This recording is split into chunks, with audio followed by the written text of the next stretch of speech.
Bismillahirrahmanirrahim. Assalamualaikum warahmatullahi wabarakatuh. Perkenalkan, nama saya Ernovi Agnelusia dari STAI Miftahul Huda Subang, jurusan Ekonomi Syariah semester 1, akan menyelesaikan tugas UAS mata kuliah Ulumul Hadis. Saya sekarang sudah ada di kediaman Bapak Ustadz Burhan. Nanti saya akan bertanya-tanya tentang hadis doif.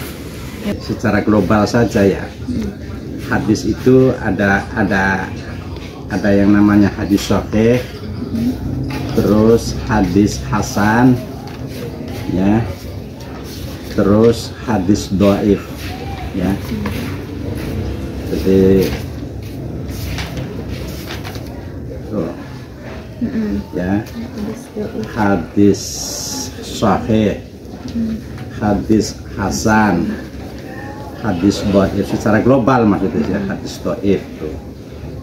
Ya, wa ma faqada sabran aksar min syurtil qubul wa kasir furu al-qasam wa ramatu mutawalliatu bi tibari kita tuai buat jinatan.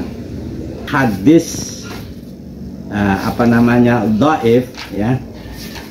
Hadis dhaif itu dari kata-katanya saja lemah. Hadis yang lemah, ya, adalah hadis yang tidak memiliki satu atau lebih persyaratan penerimaan suatu hadis, ya, satu atau lebih, ya, 2, 3 dan seterusnya. Hadis lemah adalah banyak cabang dan bagiannya, derajatnya juga berbeda, ya, sesuai tingkat kelemahannya. Kalau kelemahannya sedikit, itu hadis yang bisa untuk fadhailul a'mal, maksudnya untuk diamalkan, tapi nggak bisa untuk hujah.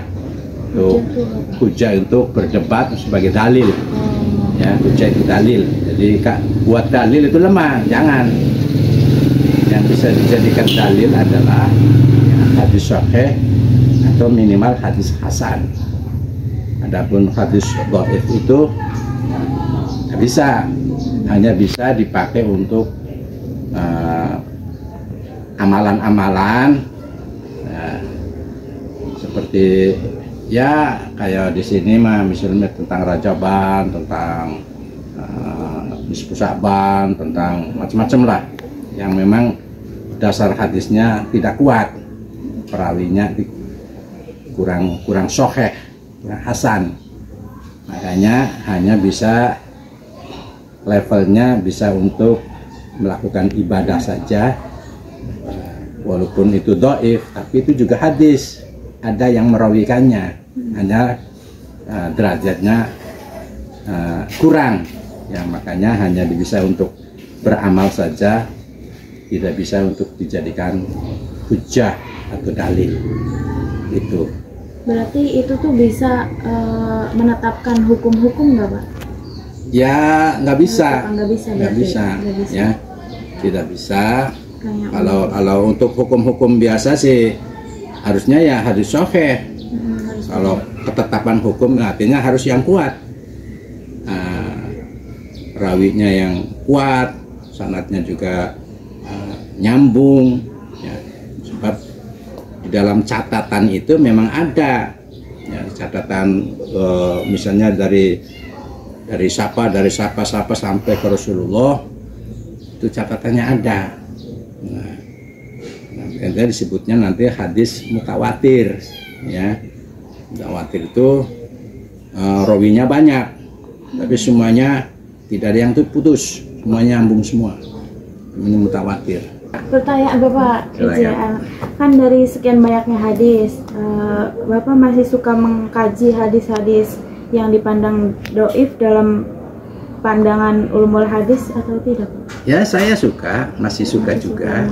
Kan untuk fadhailul a'mal, untuk menjadi motivasi saja, ya, motivasi untuk beramal soleh, beribadah, sepanjang itu tidak bertentangan dengan nas, ya, walaupun itu hadisnya hadis dhaif, ya, hadis dhaif, Tapi untuk fadhailul a'mal enggak masalah.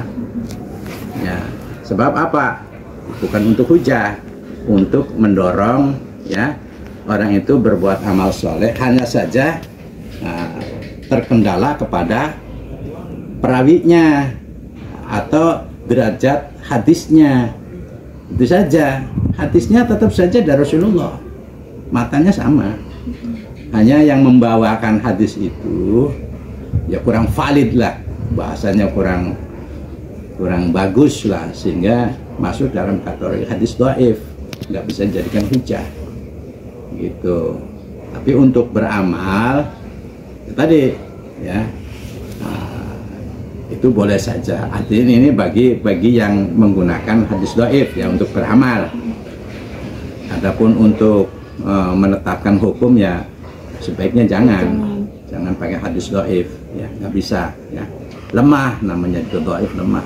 Jadi untuk menjadikan hujah ya, alasan itu nggak tepat dengan memakai hadis yang dhaif. Makanya kita ngambil ya dari kutubul hadis yang 6, misalnya kitab Sahih Bukhari ya semuanya sahih, kitab Sahih Muslim ya sahih semua ya, referensinya dari situ ya, kitab Sahih Imam Tirmidzi ya sahih, Ibnu Majah sahih, kumpulan-kumpulannya ya, kitabnya ya, tentunya dengan sanad masing-masing, karena masing-masing imam itu mempunyai kualitas yang berbeda-beda dalam menyusun kumpulan hadis-hadis itu. Sama saja yang 6 itu juga semuanya sahih.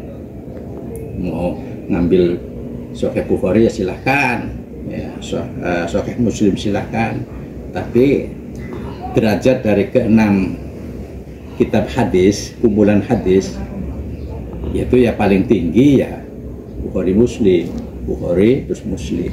Oh, no. Kitabnya tuh kitab Sahih Bukhari dan Sahih Muslim.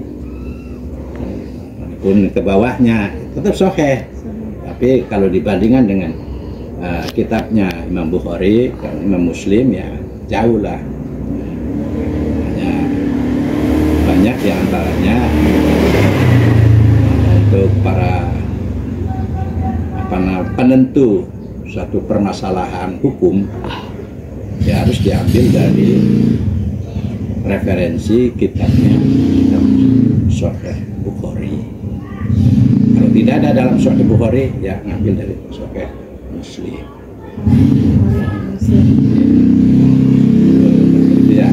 Berarti masih menggunakan karena hukum tidak ya? Enggak. Kita nggak memakai hukum pakai hadis dhaif ya. Kita hanya memakai kitab sahih, apa yang sahih atau yang hasan. Sebab itu memang sudah menjadi dalil umum. Kalau kita mau menggunakan hukum ya harus yang kuat, yang terbaik. Ya, yang terbaik ya hadis sahih, hadis Muslim, hadis hasan. Ya. Iya, terima kasih banyak ya, Bapak. Sama-sama. Ya.